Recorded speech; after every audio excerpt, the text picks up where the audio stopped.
कक्षा 9 तीसरा यूनिट का 3.2 पार्ट अकेली, जिसकी लेखिका है मन्नू भंडारी। तो इस पार्ट के बारे में पहले बता दूं कि इसमें सोमा बुआ एक पात्र है, दूसरी है राधा भाभी और इनके पति सोमा बुआ के हैं सन्यासी जी। इसमें अकेली इसलिए नाम कहा गया है क्योंकि इनके पति जो होते हैं वो साल के 11 माह हरिद्वार में रहते सन्यासी जीवन बिताते हैं और सिर्फ 1 माह के लिए घर में आते हैं और वो भी ठीक से इनसे बातचीत नहीं करते हैं। और इनके एक पुत्र रहता है जो जवानी में ही मृत्यु हो जाती है उसकी।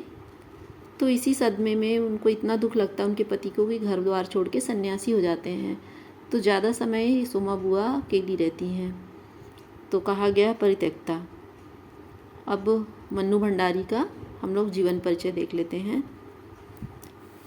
ये मन्नू भंडारी का जन्म 3 अप्रैल 1931 भानपुरा मध्य प्रदेश में हुआ था और इन्होंने बहुत सी कहानियाँ लिखी हैं, 8 संग्रहों में संकलित हैं और इनकी एक कहानी यही सच है पर हिंदी पिक्चर भी बनी जो बहुत ही लोकप्रिय हुई थी। इसके अलावा इन्होंने कई उपन्यास भी लिखे हैं जिनमें महाभोज एवं आपका बंटी विशेष है। और इनकी मृत्यु 15 नवंबर सन 2021 में गुरुग्राम में हुई। अब हम पाठ शुरू करते हैं। सोमा बुआ बुढ़िया है, परित्यक्ता है और अकेली है। तो जैसे मैंने शुरू में ही कहा, अकेली इसलिए क्योंकि उनके पति सिर्फ 1 माह के लिए घर में आते हैं। अब हमारा पाठ शुरू होता है कि सोमा बुआ अकेली हैं और जवानी में ही इनके पुत्र की मृत्यु हो जाती है और पुत्र के वियोग में इनके पति को सदमा लगता है कि घर बार छोड़ के साधु संत हो जाते हैं। तो अब ये बात हुए लगभग 20 साल हो गया। 20 साल से यही क्रम चल रहा है कि उनके पति सिर्फ 1 माह के लिए आते हैं और वो भी इनसे खींचे खींचे से रहते हैं, ज़्यादा बातचीत नहीं, वो अपनी दुनिया में ही खोए रहते हैं। तो सोमा बुआ तरस जाती कि कभी मीठे बोल दो बोले। तो इनका समय अपने आसपास के लोगों से मिलजुल कर उनके साथ हाथ बटाकर कामों में और बोल बचन बस यही सब चलता है। उनका जीवन बिल्कुल अकेला रहता है। इनका एक घर रहता है जिसमें 2 कमरे होते हैं और जिसे किराए पर चढ़ा रखा रहता है। अब सन्यासी जी इनके पति आए हुए हैं और बस हमेशा की तरह फिर कुछ बातचीत होती है और यहाँ क्यों जाना वहाँ क्यों जाना, हर बात में रोक टोक करते हैं। तो फिर इसी से दुखी होके क्या कर रही हैं, धूप में आंगन में बैठी हैं और धूप सेक रही हैं। इतने में फिर तेल लेकर हाथ में लगा रही हैं और बड़बड़ बड़बड़ उनका मुंह चल रहा है। तो इतने में राधा भाभी, एक और पात्र है, वो एक फटी हुई साड़ी और पापड़ लेकर ऊपर से आंगन में उतरती है और पूछती हैं कि क्या हुआ बुआ, क्यों बड़बड़ा रही हूँ, सन्यासी महाराज ने कुछ कह दिया क्या? तो फिर जैसा कि चित्र में दिखाई दे रहा है, देखो राधा बुआ है, ये बैठी पापड़ सुखा रही हैं, साथ में ही बैठी है ये राधा भाभी और ये सोमा बुआ है। ये घर है। तो अब बोलना शुरू करती हैं सोमा बुआ। अरे मैं कहीं चली जाऊं तो इन्हें बिल्कुल नहीं अच्छा लगता है। अब बात बताने लगती हैं कि उनके पड़ोस में ही कोई होगा किशोरी लाल। तो बताती हैं कि उनके यहाँ मुंडन था, अब मैं अगर नहीं जाती तो वहाँ बहुत कुछ बुरा हो जाता, तो घर अपना परिवार समझ के मैं चले गई। तो बोलती क्या बुलावा नहीं आया था? तो इस बात पे बोलती हैं कि अरे अपने जैसे ही समझते हैं उन लोग, अपनी माँ जैसे, तो इसमें बुलावे की क्या बात है, अपना ही घर परिवार है। अब इसी पर बोलती हैं कि अरे मुंडन का कार्यक्रम था लेकिन पैसे वाले हैं, इतने लोगों को न्योता देने की क्या ज़रूरत था, लेकिन मुझे तो पता था कि नई नई बहुएं हैं, इतना तो कर नहीं पाएंगी, इतना संभाल नहीं पाएंगी, तो मैं गई तो अच्छा ही हुआ। और क्या बोल रही हैं कि वहाँ पे गीत वाली औरतें मुंडन पर बन्ना बन्नी गीत, मतलब ब्याह के गीत गा रही थी और समोसे कच्चे थे और इतने ज़्यादा थे और गुलाब जामुन बहुत कम की एक पंगत में ही ख़त्म हो जाता, अगर नहीं जाती तो वहाँ पे क्या होता, उनकी बड़ी बेइज्जती होती। तो मैंने तुरंत खोआ मंगाकर बहुत सारे गुलाब जामुन बनाए और किशोरी लाल तो बहुत जस गा रहे थे, दोनों पति पत्नी। तो ये सब बातें करते हुए उनको अपने बेटे की याद आती है कि क्या आज मेरा हरखू, इनके बेटे का नाम जो मर गया रहता उसका नाम हरखू रहता है, क्या हरखू होता तो वो भी ऐसा ही करता है कि अगर नहीं बुलाता तो मैं नहीं जाती क्या, ये सब बातें होती हैं और फिर रोने बैठ जाती हैं। तो फिर उसको राधा बुआ चुप कराती है और बोलती है कि अच्छा रुको, एक पापड़ लाओ, मैं उसको भून कर लाती हूँ और टेस्ट करके बताना कि कैसा हुआ है। इन सब बातों से फिर बातों बातों में फिर बताती हैं राधा भाभी कि जो इनका देवर रहता है सोमा बुआ का, उनकी मृत्यु हुई लगभग 25 साल हो गया रहता है। तो बताती हैं कि उनके देवर के जो लड़की है, उनके परिवार की कोई लड़की का जो रिश्ते में यहाँ कहीं शादी हो रहा, अपने गांव में ही हो रहा है उनके समधियों का। तो इनको अंदर से बड़ी प्रसन्नता होती, पता नहीं बोलती है कि 25 साल तो हो गया देवर को मरे और आज तक तो भूल भी गए होंगे शायद। और ये ब्याह कहाँ का रिश्ता था, उनके जो देवर रहते हैं उनके ससुराल वालों का। इनके गांव में कोई भागीरथी नाम का व्यक्ति रहता होगा, उनके यहाँ ब्याह कर रहे हैं। ये सब बातें बताती हैं और बातों बातों में भी बोलती हैं कि ये धर्म कर्म का सारा काम अपने सिर पे ले लिए हैं और पुत्र की वियोग का तो मुझे भी दुख है, लेकिन इनको कुछ ज़्यादा ही है। मैं यहाँ बैठी अकेली इंतज़ार करती हूँ और आते हैं तो 2 मीठे बोल भी नहीं बोलते हैं।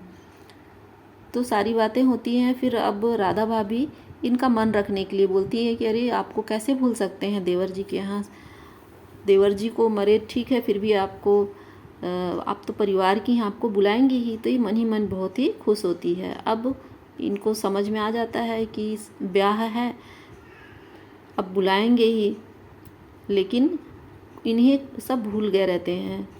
अपने मन को समझाती भी कि 25 बरस हो गए देवर को मरे, पता नहीं याद भी कि नहीं। तो राधा भाभी बोलती है अरे वाह बुआ, तुम्हारा नाम कैसे नहीं होगा, तुम तो ठहरी उनकी समधिन, देवर रहे चाहे नहीं लेकिन रिश्ता थोड़ी ही टूट जाता है। दाल पीस रही थी घर में बड़ी बहू, मतलब 2 किराएदार रहते हैं तो एक में होगी कोई बहू किसी की। तो वो बोलती है इनका मन रखने के लिए, फिर बोलती है कि बुआ नाम तो है, मैं ना सारी लिस्ट देख कर आई हूँ, किसे किसे बुलाना है। घर के अंदर से फिर विधवा जो रहती है वो बोलती है। तो बुआ को बड़ा उत्साह होता है, तो सड़क के और पास में आती बोलती है कि क्या तूने अपनी आंखों से देख के आई है मेरा नाम। तो फिर अब ये सोचती है कि सही बोल रही होगी, इनके मन में ये नहीं रहता है कि मेरा मन रखने के लिए बोल रहे हैं। तो फिर अब ये बड़ी खुश हो जाती हैं, अब वहाँ जाने की तैयारियों में लग जाती हैं। अब बातों ही बातों में बताती हैं कि समधियों का मामला ठहरा, वो भी समधी हैं पैसे वाले, खाली हाथ तो जाऊंगी नहीं। तो पूछती है कि अच्छा पुराने फैशन में तो जो देते थे, लेकिन आजकल नए फैशन के लोग क्या देते हैं। तो जेवर, कपड़ा, सिंगारदानी या चांदी की कोई चीज़, तो अगर जो भी तुझे ठीक समझे तो मैं पैसे तुझे दूंगी और तू लेके आना। अब इनके पास पैसे तो रहते नहीं हैं ज़्यादा, फिर भी एक पुराना बक्सा रहता है जिसे जाती हैं और डगमगाते कदमों से खोलती हैं बक्से में। तो सिर्फ 7 रुपये रहते हैं उसमें। अब 7 रुपये में तो कुछ आएगा नहीं, तो फिर जिसे बहुत संभाल के रखी रहती हैं अपने मरे हुए बेटे की एकमात्र निशानी उनकी अंगूठी रहती है। कितना भी संकट आता है तो उस संकट के समय उस अंगूठी का मतलब बहुत ही मोह माया रहता है, लगाव रहता है, उसे वो नहीं निकालती हैं ना तो बेचती हैं। लेकिन अब समधियों के जाने के मतलब यहाँ जाने का और अपना सम्मान रखने का इतना बड़ा उनको वो रहता है कि क्या करती हैं, कांपते हुए हाथों से उसे आंचल में बांध लेती उस अंगूठी को और उसमें से 5 रुपए निकाल कर वो ले आती हैं और राधा भाभी को देती हैं। तो बोलती हैं अरे कमाने वाला कौन है, बस यही तो पैसा है और इसे ले के आ जा। अब इस बात को तो 25 साल लगभग हो ही गए थे, लेकिन खाली हाथ में कैसे जाऊं, तो इसलिए क्या करती है वो गहना मतलब अंगूठी जो रहती सोने की और 5 रुपए उसके हाथ में रहते हुए कहती है, देते हुए कि तू ले जा और बाज़ार में इसे बेच के तुझे जो ठीक लगे वो लेकर आना। तो बाज़ार वो चले जाती है और वहाँ से शाम को वापस आती है तो चांदी की एक सिंदूरदानी लेके आती है, एक साड़ी और एक ब्लाउज का कपड़ा लेकर आ जाती है और राधा भाभी के हाथ में दे देती है, सोमा बुआ के हाथ में दे देती है।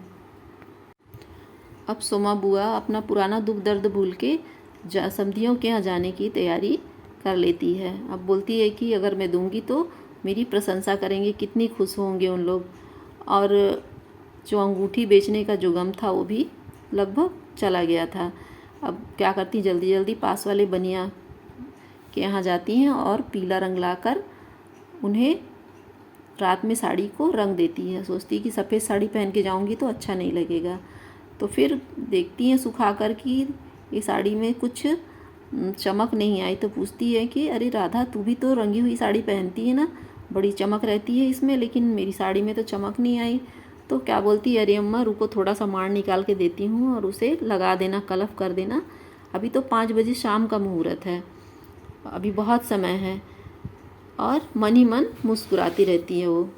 और बुआ इतना ही नहीं करती है, और क्या करती है, हाथ में देखती मटमैली चूड़ी तो उस चूड़ी को निकलवा के और लाल और हरी रंग की चूड़ियाँ पहन लेती हैं, लेकिन आंचल में छिपा कर ही रखती, क्योंकि न्योता तो उनको आया नहीं था। अगर कोई पूछती तो जवाब क्या देती, और छिपाए छिपाए वो घूमते रहती है। और शाम होता है, फिर माड़ ओड़ लगा के सुखा देती है, नई थाली निकालती हैं और मेज पोस्ट निकाल के उसको ढक देती हैं। थाली में साड़ी, सिंदूरदानी, नारियल और थोड़े से बतासे सजाकर राधा को दिखा देती हैं।